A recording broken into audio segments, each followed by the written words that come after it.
Hello everyone, मैं बीना सैनी आप सभी का सैनी संस्कृत क्लासेस में स्वागत करती हूँ। सैनी संस्कृत क्लासेस में हमारे वाच्य परिवर्तन चल रहे थे। वाच्य परिवर्तन में मैंने बताया था कि वाच्य कितने होते हैं और उनको कैसे पहचाना जाता है कि ये कर्तृवाच्य है, ये कर्मवाच्य है या भाववाच्य है। लेकिन इसके एग्जाम्पल आज मैं कराने जा रही हूँ कि कर्तृवाच्य से जो है वाक्य का परिवर्तन कर्मवाच्य में कैसे होता है। जैसे कि ये एक सेंटेंस है, राम है भोजनम करोति।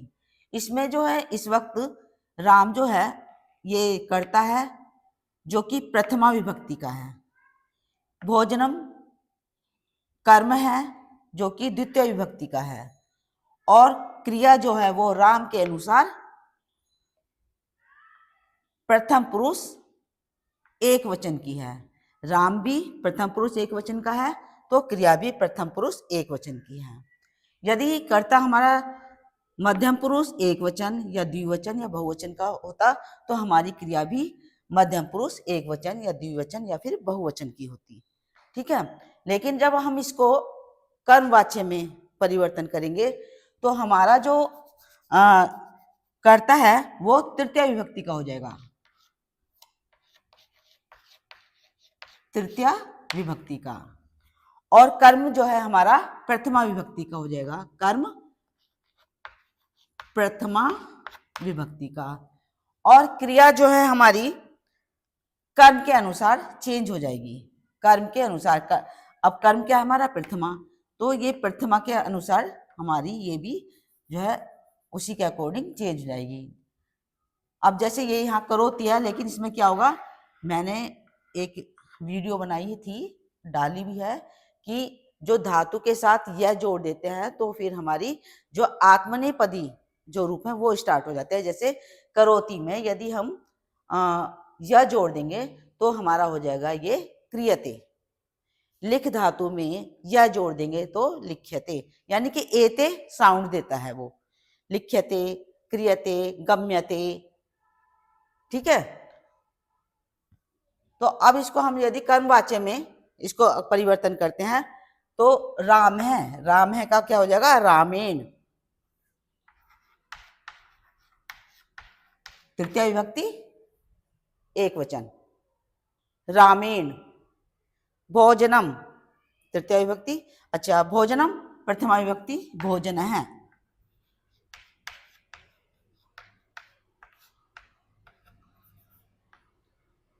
भोजन है, और करोति इसका बन जाएगा हमारा क्रियते।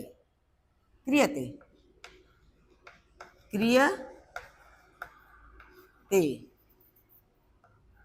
क्रियते। ठीक है, अब यह है हमारा अहम पुस्तकम पठामि।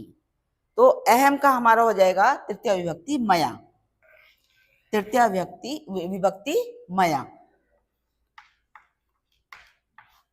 और पुस्तकम का प्रथमा विभक्ति पुस्तकः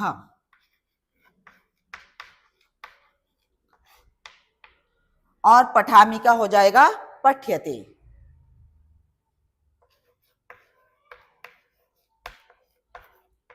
पठ्यते। फिर हमारा है त्वम ग्रामम गच्छसि। त्वम प्रथम पुरुष मध्यम पुरुष एक वचन, मध्यम पुरुष एक वचन का है ये त्वम। तो इसका हमारा क्या करेंगे, त्वम का त्वया और इसके त्वम धातु रूप के अकॉर्डिंग, धातु रूप के अकॉर्डिंग ये हमारा मध्यम पुरुष एक वचन।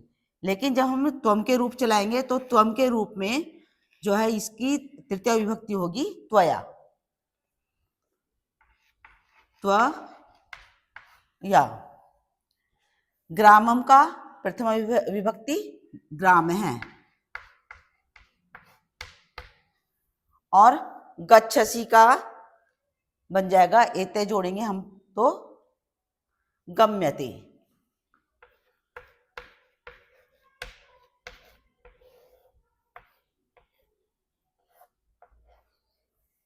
गम्यते। नेक्स्ट है मित्र है पत्रम लिखति, तो मित्र की तृतीय विभक्ति हो जाएगी, कर्ता में तृतीय विभक्ति लगती है ना, कर्म जब कर्म वाच्य बनाएंगे तो मित्रेण,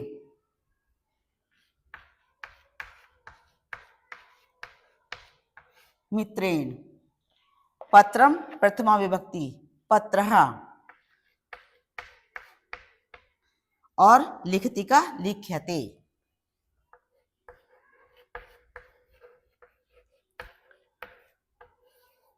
लिख्यते। नेक्स्ट है श्याम है विद्यालयम गच्छति, श्याम है, श्याम का हमारा तृतीय विभक्ति हो जाएगा श्यामेन, श्यामेन, श्यामेन। विद्यालयम, विद्यालय, विद्यालयः प्रथमा विभक्ति, और गच्छति का गम्यते।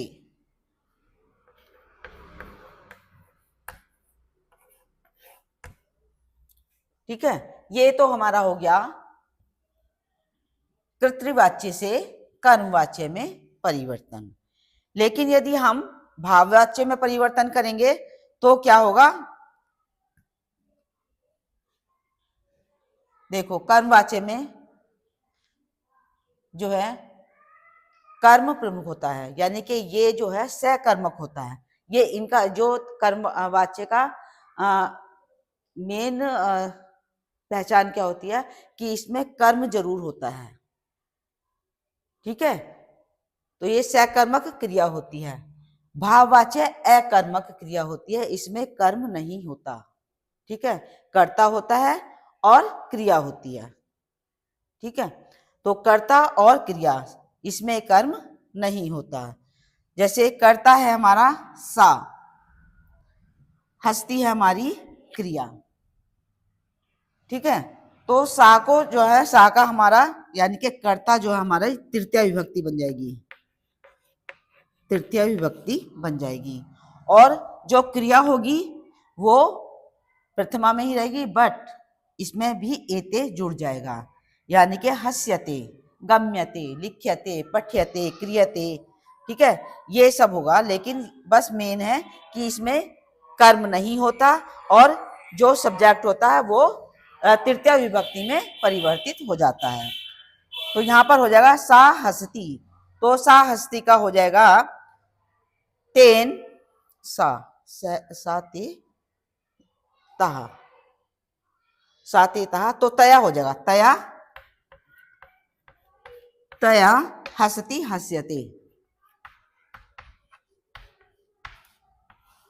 तया हस्यते, सा ते तहा तम। ठीक है, तो ये हो गया हमारा तया हस्यते। सह पठति, सह का तृतीय विभक्ति हो जाएगा तेन, उसके द्वारा, तेन पठति का पठ्यते।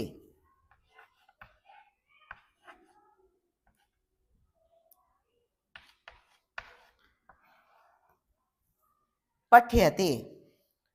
सा गच्छति, सा का भी तृतीय विभक्ति हो जाएगा हमारा तया, सा तया, सा का तया, तया यानी कि कर्ता जो हमारा तृतीय विभक्ति में पहुंच जाएगा, तया गम्यते।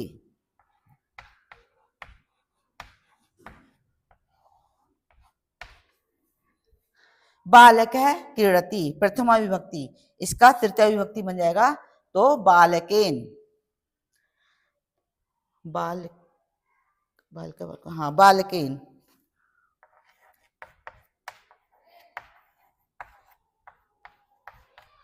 बालकेन क्रीडति, क्रीडति,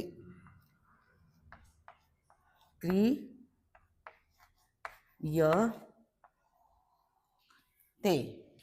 ठीक है,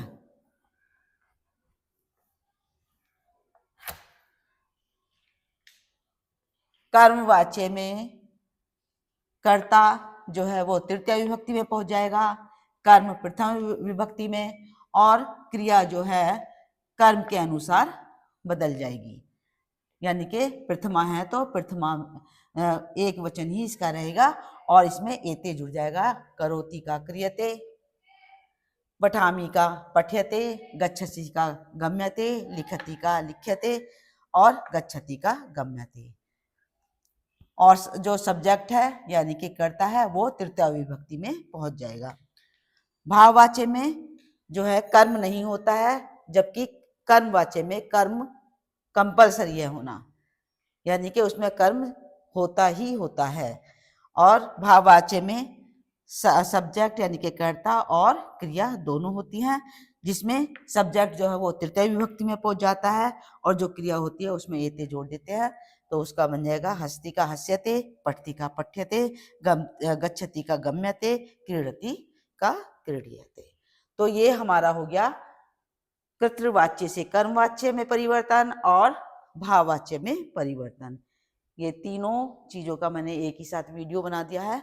आई होप आपको अच्छी लगेगी, और यदि अच्छी लगे तो प्लीज मेरे चैनल को सब्सक्राइब कीजिए, वीडियो को लाइक कीजिए, शेयर कीजिए। Thank you.